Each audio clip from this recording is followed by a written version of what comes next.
जय हिंद दोस्तों। तो आज हम लोग पढ़ने जा रहे हैं हाइगेंस के तरंगिका सिद्धांत से प्रकाश का परावर्तन एवं अपवर्तन का सत्यापन। यह 12th का फिजिक्स का एक छोटा सा टॉपिक है जिससे हमेशा एक एक साल बीच करके बिहार बोर्ड में हमेशा पूछा जाता है और यह 2021 के लिए सबसे वीवीआई और महत्वपूर्ण क्वेश्चन है और 2021 में यह 5 मार्क्स में पूछा ही जाएगा। चलिए हम लोग जानते हैं हाइगेंस के तरंगिका सिद्धांत से प्रकाश का परावर्तन का सत्यापन कैसे करते हैं। जैसे हम लोग परावर्तन का नियम जानते हैं, प्रकाश का परावर्तन क्या होता है। तो प्रकाश का परावर्तन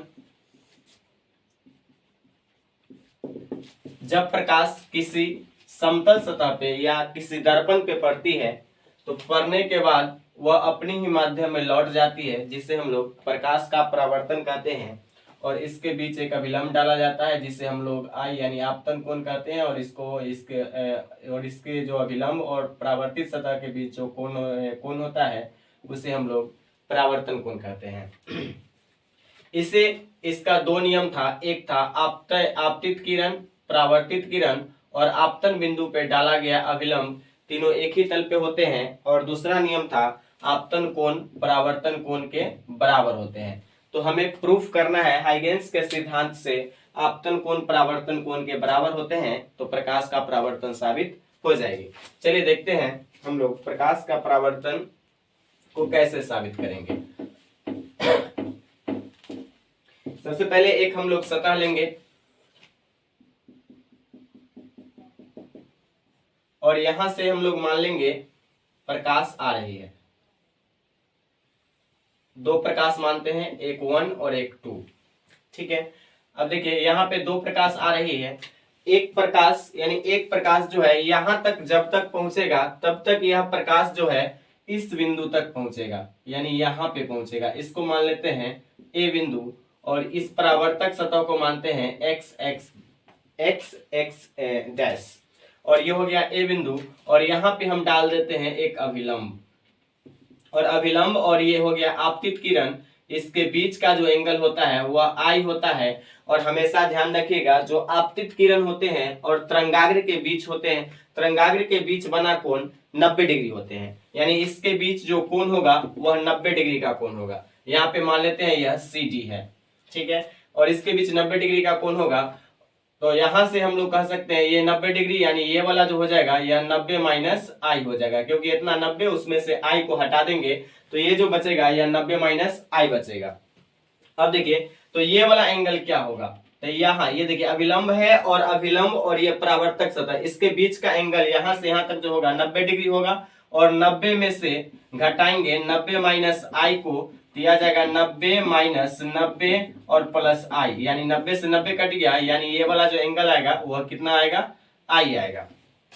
अब देखिए दूसरा देखते हैं, जैसे ये यहां तक पहुंचेगा और उसके बाद यह जब परावर्तित होगी तो इस तरह से परावर्तित हो जाएगी और ये किरण जो है यहाँ पे परावर्तित होगी। अब देखिए यह किरण जब तक यहाँ तक पहुंचेगा तब तक यह किरण जो है यहाँ तक पहुंचेगा, यानी इसका जो सतह यहाँ तक पहुंचेगा, यानी ये हो गया बी। अब देखिए यहाँ पे एक अभिलंब डालते हैं और ये हो गया परावर्तित किरण, और परावर्तित किरण और अभिलंब के बीच का कोण होता है उसे हम लोग कहते हैं परावर्तन कोण, यानी यह कोण हो गया आर। अब देखिए इसी तरह सेम उसी तरह यहाँ वाला कोण जो होगा वह 90 माइनस आर होगा और ये वाला जो एंगल बनेगा, ये वाला एंगल यह बनेगा आर बनेगा। अब देखिए हम लोग इसको साबित कैसे करेंगे। पहले हम लोग लेते हैं त्रिभुज ए सी डी, और यह जो होगा ये हमेशा ये सतह के बीच ये 90 डिग्री का कोण बनाएगा। त्रिभुज सी ए डी तथा त्रिभुज सी ए डी तथा त्रिभुज डी बी सी में इसमें देखेंगे तो कोण ए जो है कोण बी के बराबर है और ये दोनों जो है 90 डिग्री है। कोण ए बराबर कोण बी और ये कितना डिग्री है, 90 डिग्री है। और इसमें उभयनिष्ठ बिंदु जो है ए सी डी एंगल में और बी सी डी में दोनों का एक भुजा उभयनिष्ठ है, यानी कह सकते हैं उभयनिष्ठ जो होगा, उभयनिष्ठ भुजा वह हो जाएगा सी डी। सी डी यहाँ पे उभयनिष्ठ है और यहाँ पे देखिए ए से डी तक आने में जितना समय लगता है उतना ही समय इसको बी से यानी बी से सी तक पहुंचने में, ए से डी तक जितना समय लगेगा उतना ही बी से लगेगा सी तक आने में। यानी इस त्रिभुज में हम लोग कह सकते हैं यानी एडी जो है, एडी वह बराबर है बीसी का। जितना समय यहां से यहां तक आने में उतना ही समय यहां से यहां तक, यानी यह जो हो गया यह क्या हो गया दूरी, और दूरी बराबर क्या होता है चाल गुना समय। यानी कि यहाँ पे लिख सकते हैं v इंटू टी, यानी एडी बराबर BC into V into T. यहाँ पे देखेंगे हम लोग एक चीज बात आ रही है, क्या आ रही है, तो CD दोनों का भुजा CD दोनों का भुजा है, और CD बराबर CD यानी ACD में और DBC दोनों त्रिभुज में यह जो है CD बराबर है, और दूसरा AD और BC यानी इसका AD और इसका BC यह क्या है बराबर है। यानी इसका यह जो त्रिभुज होगा वह कैसा होगा स्वर्गवांशम होगा, यानी इसका सभी साइड जो होगा बराबर होगा। यानी त्रिभुज कह सकते हैं ACD, त्रिभुज ACD स्वर्गवांशम ACD बराबर होगा त्रिभुज BDC BDC, और यह सब ये दोनों क्या होगा स्वर्गवांशम होगा। और इसमें जो होगा BCD और त्रिभुज BCD और त्रिभुज ACD में इसमें देखेंगे कोण I बराबर क्या हो जाएगा कोण R, यानी कोण C जो होगा वह कोण D के बराबर होगा, और यहाँ पे कोण C जो है वह कोण C क्या है I है, और कोण D जो है वह क्या है R है। यानी कोण I बराबर क्या हो गया कोण R हो गया। बस इतना ही हमें साबित करना था, ये हो गया प्रकाश का परावर्तन साबित हो गए। अब देखिए इसमें करेंगे क्या 5 मार्क्स पाने के लिए, जैसे हम यहाँ पे एक और दो क्या है एक आपतित किरण है, और x और xz एक परावर्तक सतह है। यहाँ पे जब यह प्रकाश C तक आती है, जितने समय में प्रकाश C बिंदु तक आती है उतना ही समय में प्रकाश दूसरी तरंग का प्रकाश यह A बिंदु तक आती है। फिर जब यह परावर्तित होकर B बिंदु तक पहुंचती है उतना ही समय में दूसरा प्रकाश जो है B बिंदु तक पहुंचती है। और यहां से हम लोग साबित कर लिए जो प्रकाश का आपतन कोण परावर्तन कोण के बराबर होता है। चलिए आगे हम लोग देखते हैं हाइगेंस के तरंगिका सिद्धांत से प्रकाश का अपवर्तन की सत्यापन करेंगे कैसे करें। चलिए हम लोग आगे जानते हैं हाइगेंस के सिद्धांत से तरंगिका सिद्धांत से प्रकाश के अपवर्तन का सिद्धांत को कैसे साबित करेंगे। तो हम लोग सबसे पहले जानते हैं प्रकाश का अपवर्तन क्या होता है। तो प्रकाश का अपवर्तन किसे कहते हैं, जब प्रकाश किसी सतह पे पड़ती है तो सतह से टकराने के बाद वह अभिलंब की ओर या अभिलंब से दूर की ओर मुड़ जाती है। जैसे प्रकाश यहाँ से आ रही है और यहाँ पे अभिलंब है, इधर मान लीजिए अगर विरल माध्यम है और इधर सघन माध्यम है, तो प्रकाश जो है विरल माध्यम से जब सघन माध्यम में प्रवेश करती है तो यह अभिलंब की ओर मुड़ जाती है। जब सघन माध्यम से, अगर इसको सघन माध्यम माने और नीचे वाला को विरल माध्यम, तो प्रकाश जो है विरल में सघन माध्यम से विरल माध्यम में आने पर यह अभिलंब से दूर जाती है। यह प्रकाश का अपवर्तन कहलाता है। और प्रकाश का अपवर्तन का दो नियम होते हैं, एक आपतित किरण, परावर्तित किरण तथा इस पे डाला गया अभिलंब, तीनों एक ही तल पे होते हैं। और दूसरा नियम है जिसे हम लोग स्नेल का नियम कहते हैं, वह है साइन आई बराबर या साइन आई बट्टा साइन आर बराबर म्यू। यह जो है इसे हम लोग स्नेल का नियम भी कहते हैं। यानी आपतित कोण की जया और परावर्तित कोण की जया का अनुपात क्या होता है, एक दूसरे का अनुपात क्या होता है बराबर होते हैं, या एक दूसरे का अनुपात जो है नियतांक होता है, जिसे हम लोग स्नेल का नियम कहते हैं। अब हम लोग देखते हैं इसे साबित कैसे करेंगे हाइगेंस के सिद्धांत से। तो सबसे पहले हम लोग एक परावर्तक सतह ले लेंगे, एक परावर्तक सतह लेंगे और यहाँ पे दो मान लेते हैं तरंगे आ रही है और यहाँ इसका मान लेते हैं अभिलंब है। तो यह क्या होगा, यह विरल माध्यम मान लेते हैं म्यू1 माध्यम, यह विरल माध्यम है और नीचे मान लेते हैं सघन माध्यम है।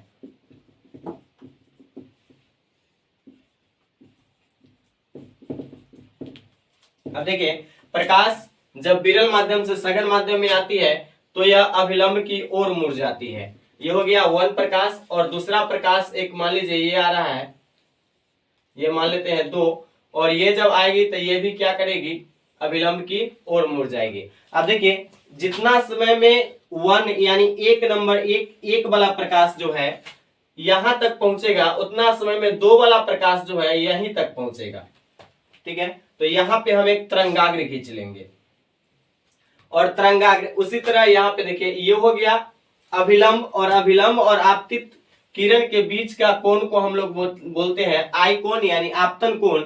और ये तरंगाग्र और आपतित कोण के बीच का जो एंगल होता है वह कितना होता है, 90 डिग्री होता है। तो ये वाला जो कोण होगा यह होगा 90 माइनस आई। उसी तरह अगर हम देखें तो ये वाला कोण यानी ये अभिलंब और इस सतह के बीच का जो कोण होगा 90 डिग्री, और 90 में से 90 माइनस आई घटाएंगे तो ये वाला कोण बचेगा, आई बचेगा। अब दूसरा देखिए, जब यह प्रकाश यहाँ पे अपवर्तन होके यहाँ तक आएगी तब तक यह जो ये यहाँ तक पहुंचेगी, यानी जब ये 1 वाला प्रकाश जो है यहाँ तक पहुंचेगी इस बिंदु तक, तब तक 2 वाला प्रकाश जो है इस सतह पे आके टकराएगी, यानी दोनों एक समय पे आएगी। यानी इसको मान लेते हैं ए, इसको मान लेते हैं बी, इसको मान लेते हैं सी और इसको मान लेते हैं डी। अब देखिए यहां से हम लोग लगा सकते हैं त्रिभुज ए बी सी में, त्रिभुज ए बी सी में देखते हैं साइन आई बराबर और साइन थीटा बराबर क्या होता है, लंब बट्टा कर्ण होता है। अब देखिए साइन आई बराबर जो यहाँ पे होगा, जो सामने यानी आई वाला कोण के सामने जो होगा वह होगा लंब, और उसके जो जैसे हम लोग यहाँ पे त्रिभुज एक बनाते हैं और इसके सामने वाला जो एंगल होता है क्या होता है, लंब होता है, और इधर वाला क्या होता है, कर्ण होता है। उसी तरह यहाँ पे अगर मान ले यहाँ पे आई अगर कोण है, ये वाला त्रिभुज हम यहाँ पे उठा के लाए, इसके सामने वाला जो होगा लंब होगा और ये नीचे वाला जो होगा वह उसका कर्ण होगा। अब देखिए ये वाला लंब हो गया, यानी लंब हो गया सी बी, बट्टा में हो जाएगा ए बी, सी बी बट्टा ए बी। अब देखिए सी बी जो है, सी बी यह क्या है, सी बी दूरी है, नहीं जैसे यहां से यहां तक दूरी है उसी तरह सीबी भी क्या है, एक दूरी है। तो सीबी बराबर दूरी है तो दूरी बराबर होता है चाल गुना समय, यानी इसका अगर मान लेते हैं V1 चाल, यानी विरल माध्यम में V1 चाल है और सघन माध्यम में V2 चाल है, तो यहाँ हो जाएगा V1 इंटू टी। समय उतना ही लगता है सघन माध्यम हो या विरल माध्यम हो प्रकाश को अपवर्तन या परावर्तन होने में। तो V1 बट्टा टी हो गया, अब बट्टा में हो जाएगा ए बी। इसको मान लेंगे समीकरण 1। अब देखेंगे नीचे वाला त्रिभुज ए बी डी में, त्रिभुज ए बी डी में, त्रिभुज ए बी डी में, त्रिभुज ए बी डी में क्या देख रहे हैं, तो यहाँ पे देखिए जैसे यहाँ पे कोण नहीं बनाया, तो ये परावर्तित तो ये वाला जो कोण बनेगा यहाँ पे अभिलंब हो गया, और अभिलंब और ये अपवर्तित किरण के बीच का कोण आर होता है। उसी तरह यहाँ पे जो कोण बनेगा ये सीधा यहाँ पे ऐसे होगा, ठीक है, और यहाँ पे जो कोण बनेगा इसके बीच यह बनेगा 90 माइनस आर, और ये वाला जो बनेगा वह कितना बनेगा, आर बनेगा। जैसे ये हो गया आर और इसके बीच ये 90 माइनस आर हो जाएगा, क्योंकि इसके तरंगाग्र और ये जो अपवर्तित किरण है इसके बीच का कोण 90 होगा। अगर 90 में से ही आर है तो 90 माइनस आर ये वाला बच जाएगा। और इधर जो है अभिलंब और इसके बीच का कोण वो हम लोग क्या बोलते हैं, परावर्तित कोण हो जाएगा, यानी ये वाला कोण जो होगा वह क्या होगा, आर होगा। अब देखिए ए बी डी में हम लोग देखेंगे तो ए बी डी में क्या होगा, साइन लगाएंगे साइन आर, और साइन आर बराबर क्या होगा, इसके सामने वाला लंब होगा, यानी एडी जो होगा इसका लंब होगा, एडी लंब हो गया, और बट्टा में कर्ण कौन होगा, तो कर्ण इसका होगा ए बी, इसका कर्ण कौन सा होगा, ए बी, बट्टा में हो गया ए बी बराबर। अब देखिए एडी क्या है, एडी जितना समय में यहां तक यह दूरी तय किया है उतना ही समय में सीबी तक दूरी तय किया था, यानी यह भी एक क्या है, दूरी है, और दूरी बराबर क्या होता है, चाल गुना समय। और इसमें जो दूरी है यह किसमें है, सघन माध्यम में, सघन माध्यम में है तो यहाँ पे चाल में क्या देंगे, V2 देंगे, और यहाँ पे हो जाएगा V2 इंटू टी और बट्टा में ए बी। इसको मानेंगे इक्वेशन 2 और समीकरण 1 में समीकरण 2 से हम लोग डिवाइड कर देंगे।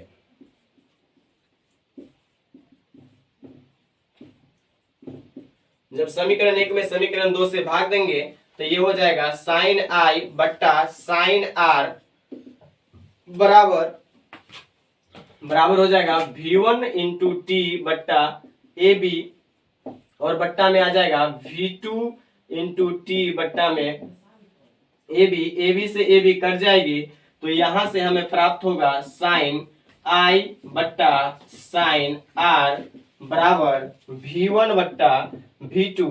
इसे हम लोग देखिए कैसे लिखेंगे, V क्या है, वेग है, और हम लोग जानते हैं C बराबर होता है V बट्टा V, म्यू बराबर होता है C बट्टा V। तो V बराबर हम लोग लिख सकते हैं C बट्टा म्यू।